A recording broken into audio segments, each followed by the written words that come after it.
ہم ایمانی بنیاد پر تعلیم کے قائل ہیں۔ آپ کے والد صاحب نے اس زمانے میں سمجھتا ہوں حضرت مولا علی میاں صاحب رحمۃ اللہ علیہ کی صحبت کی برکت رہی ہوگی، معمولی نہیں ہے، وہ کچھ بھی کر سکتے تھے۔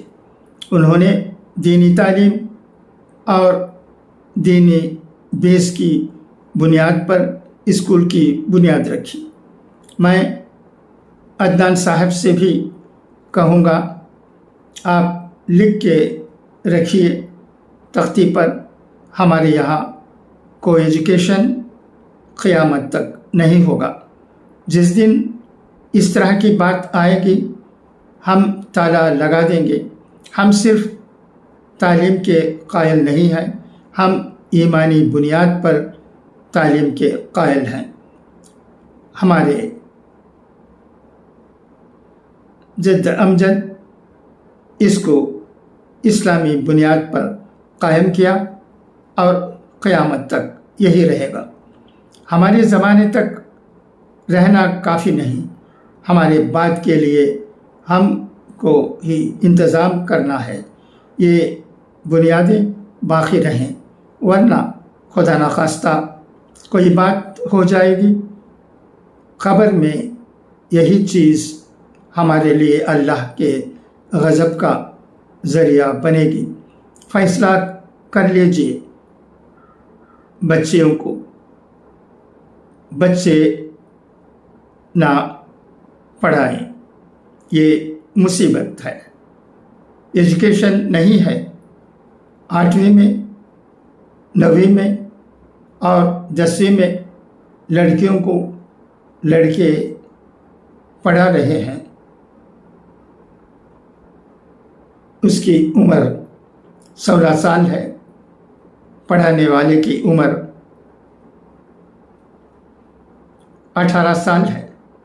اس کے بعد کیا ہوگا ہم جانتے ہیں، کلاس کم ہو جائے، تنخواہ دگنی دینی پڑے، ہم اس سلسلے میں کوئی کمپرومائز نہیں کریں گے۔ چھوٹی بچیاں، چھوٹے بچے 4th 5th تک تو چلے گا کہ میل کو فیمیل پڑھائیں، لیکن اوپر نہیں پڑھائیں گے۔ کو ایجوکیشن نہیں ہوگا، 2 گھنٹے اسلامی تعلیمات کے کمپلسری ہوں گے۔ اس پر انشاءاللہ آپ کو مسجد اور مدرسہ بنانے سے زیادہ انشاءاللہ ثواب ملے گا۔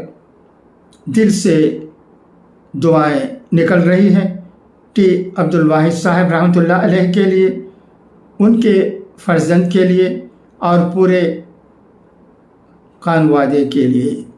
اس ضرورت کو انہوں نے محسوس کیا، لیکن اس کو تحریک بنا کر لوگ پورے ملک میں نہیں، پوری دنیا میں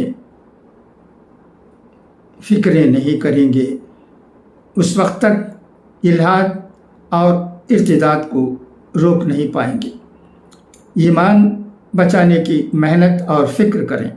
حضرت تھانوی کا یہ ایک جملہ ہے جس کو میں بار بار کوٹ کرتا ہوں کہ جب کسی چیز کے لوگ عادی ہو جائیں، آپ اس کا ازالہ مت کیجیے، امالہ کیجیے۔ تعلیم کے چکر میں سب آگے ہیں، منع مت کرو، بلکہ اس تعلیم کو دین کا رخ دو، یہی ہمارا کام ہے۔ اور بقول مولانا علی میاں رحمۃ اللہ نے، جب تک علماء کی قیادت میں یہ کام نہیں ہوگا، اسلامی بنیادوں پر اسکولوں کا صحیح تصور سامنے نہیں آئے گا۔ ہمیں اٹھنا پڑے گا، مدرسے اپنی جگہ رہیں گے، لیکن اسی کے ساتھ 5% کے لیے اب تک کام کر رہے تھے۔ انشاءاللہ ان 95% لوگوں کے لیے بھی کام کریں گے جن کے اندر الحاد اور ارتداد آ رہا ہے۔ قانون کچھ بھی بنے،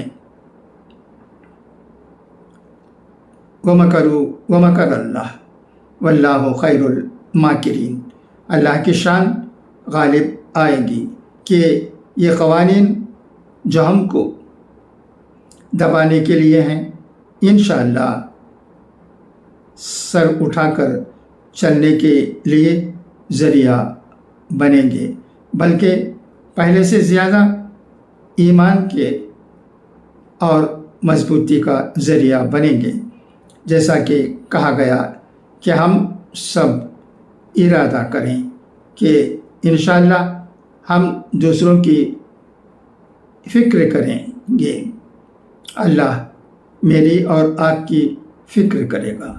ہم دوسروں کے لیے ایمان کو بچانے کی فکر کریں گے، اللہ اپنے رحمت سے صرف ہمارے ایمان کو نہیں بچائے گا بلکہ ہماری نسلوں کے ایمان کو بچائے گا۔ ہم کوشش کریں، توفیق دینا، ہدایت دینا، سب کچھ کرنا صرف اور صرف اللہ کے ہاتھ میں ہے۔ وآخر دعوانا ان الحمد للہ رب العالمین۔ امید ہے کہ یہ کتاب آپ کو پسند آیا ہوگا۔ اس سلسلے میں اگر آپ کچھ کہنا چاہتے ہیں تو برائے مہربانی کچھ کہیے گا، کیونکہ ہمیں مشوروں سے کام کرنے کی ضرورت ہے۔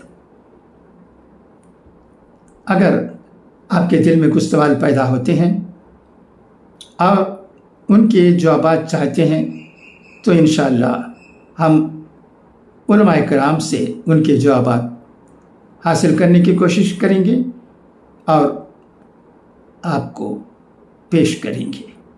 اللہ کرے کہ ہماری قوم میں بیداری پیدا ہو، اللہ کرے کہ ہماری قوم میں زیادہ سے زیادہ تعلیم و تربیت پر بچوں کی دھیان جائے۔ تعلیم و تربیت کس طرح ہونی چاہیے اس کا ذکر بھی اس خطاب میں آ گیا ہے۔ میں اس وقت حجب حسن صاحب کا بھی شکریہ ادا کرتا ہوں کہ انہوں نے یہ بیان مجھے بھیجا اور مجھے اسے یوٹیوب کے ذریعے آپ کو پڑھ کر سنانے کا موقع ملا۔ ہم ٹی عبدالواحد چیریٹیبل فاؤنڈیشن کا بھی شکریہ ادا کرتے ہیں کہ ان کی وجہ سے آمبور میں تعلیمی ادارے قائم ہو رہے ہیں اور بچوں اور بچیوں کی اچھی تعلیم و تربیت ہو رہی ہے۔ اس میں اور